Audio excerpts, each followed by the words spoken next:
Guys, before I start this video, I just wanted to give a huge shout out to this company here. If you guys are interested in buying these LED lights, I'll have them down in the description. But I also got their fog lights and their fog light LED bulbs, and check these out. I mean, these things are bright, so much brighter than what I had before. It's insane how like bright they are. Let me see if I can show you guys on the wall. Oh yeah, they are extremely bright. And guys, trust me, I only promote or share with you guys what I stand by and products that I use. These are currently closed because I bought another set, because another set is going into my dad's car, my dad's Camry. But these fog lights and the other bulbs are installed already. Well, the headlight bulbs and the fog light bulbs are installed already. And check those out. Very clean lighting. So if you guys are interested, I'll have the link down in the description below, and you guys could check out their products. Very nice, very good quality. I've had them for a while now. I think I've been using them for like 2 weeks or something. Before I start this video, I just want to thank you guys for 800 subscribers. It's crazy to think that we even hit 800. To me is wild. I mean, I feel like it was just yesterday that we hit 500, and that to me was crazy. So we're about to hit 1,000. Let's get up there and keep it going. And thank you guys for watching. Love you guys. See you guys in the next one. And I'm acting like I'm ending the video, but we're just starting. So let's get to it. I know I haven't uploaded in a while. My last video I think was about the door speakers. I've just been really busy with work, and you know, now we're in fall. I have been hitting up a few meets, so if you guys follow me on Instagram, you have seen that I've gone to a few meets with this car.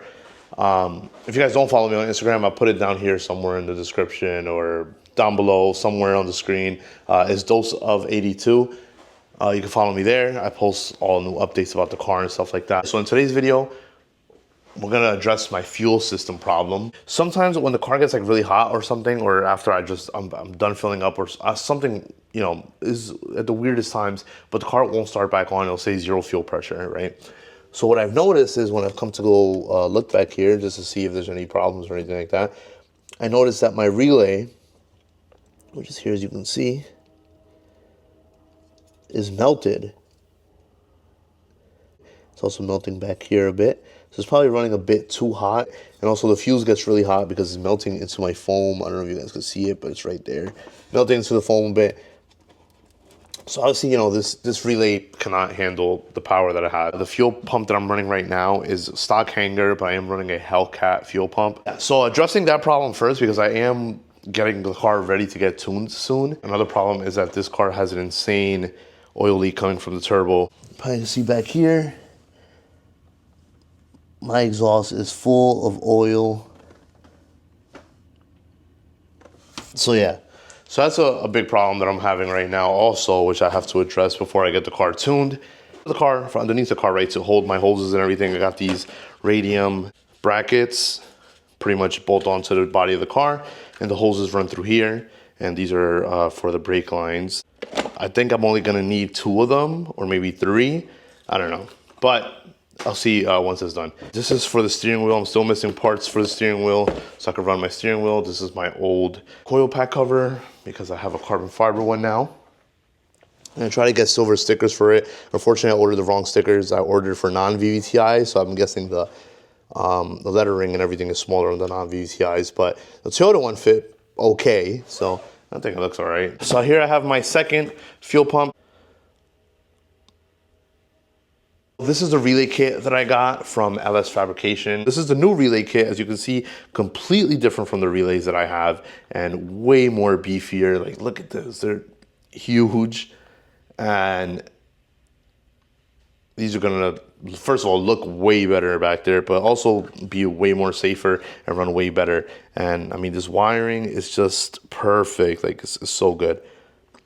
And we have, everything's labeled, pump 1, pump 2, spot for a ground. You can see right here, and then the thing. And then it also comes with the rest of the ground kit here and the connectors.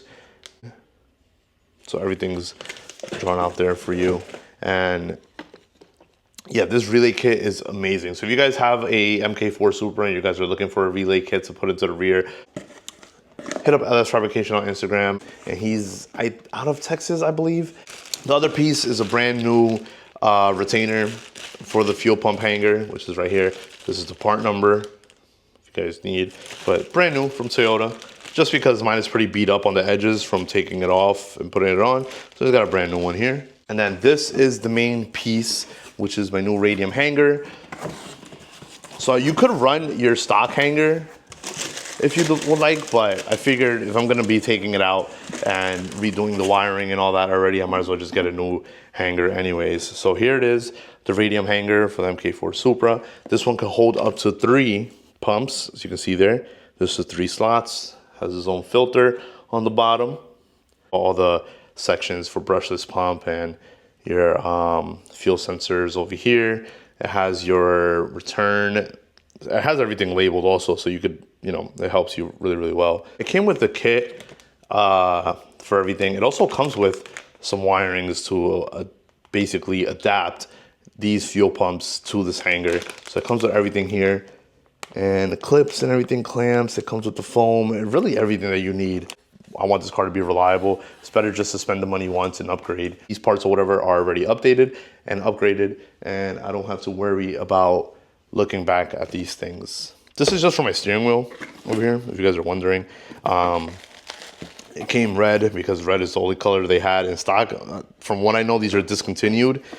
So that sucks, but I'm also waiting on the adapter or spacer or whatever and the actual hub to add the steering wheel on. On my day off later on in the week, I'll be taking the car down to one of my friends, Adam, and he's gonna be wiring everything in for me and getting everything ready. Just because he's done them before, he's done so many of them that I feel like he's pretty good with these and pretty knowledgeable about how to run these and exactly how I want it done. Let's cut to that and get ready to see all the old shit or whatever.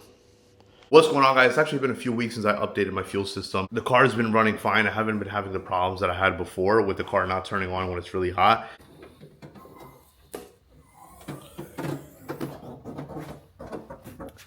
Take this cover off, which is a pain in the ass. Like this cover, you can only take it off with the rear seats down. All right, guys, so this is the finished product pretty much. I still have to remove my battery and push it forward, and I actually want to repaint this all inside just to look clean again. Here's where the fuses are over here. So instead of having that one, I think it was like 10 amp fuse or something, I don't know, I have it thrown over there, but now it has a, looks like a 40 amp on both sides. So that's clean.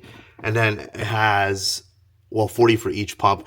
I have 2 fuel pumps in here now, and then these are both relays. So only one fuel pump is connected. All I have to do is to run the second fuel pump is run a signal wire, which is very easy. But as long as both of them are installed and routed correctly, everything is pretty much complete besides that one wire. Hole made right here, just so the wiring can pass through. There's a rubber grommet there, so it's nice and clean.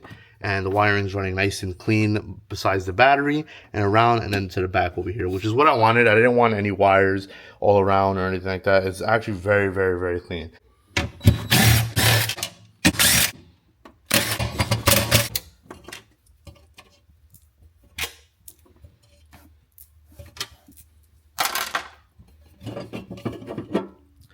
All right, and here it is. So this is with the cover off. So now you can see how it was compared to how it was last time. Last time was a fucking disaster. But now you can see that instead of having a big 90-degree angle how I had before, the radium adapter here basically just has the 90-degree integrated into it, where now I could just run everything flat. Yeah, so all the wiring is very clean on here. You can see everything is labeled as well as I explained before. So everything is nice and organized and very clean.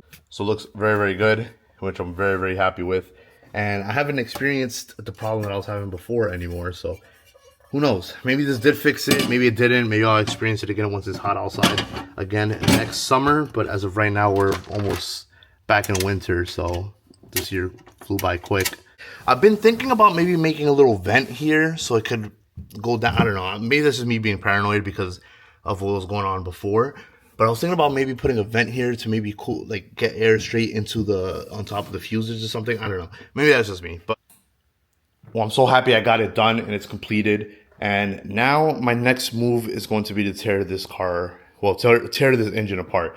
One, because it's leaking an insane amount of oil internally. I was going to originally start with the turbo because it's the easiest thing to take off and put back in. But sending it out and getting it repaired and waiting and all that might take a bit longer than to just do the valve seals. And I know that these 2JZs are notorious for needing valve seals. So I'm going to redo the valve seals on these. I'll maybe upgrade them. I don't know which ones exactly I'm going to get yet, but that's going to be coming now in November. So in November, I'll be having a bunch of videos of taking this apart, doing the valve seals and putting it back together. And then eventually, once I take everything apart, I feel like I'll be able to see more where there is some faults, where I have to upgrade things. And most likely is going to be this turbo. This turbo is going to have to get sent out. Most likely. I have a feeling that I'm going to have to do that.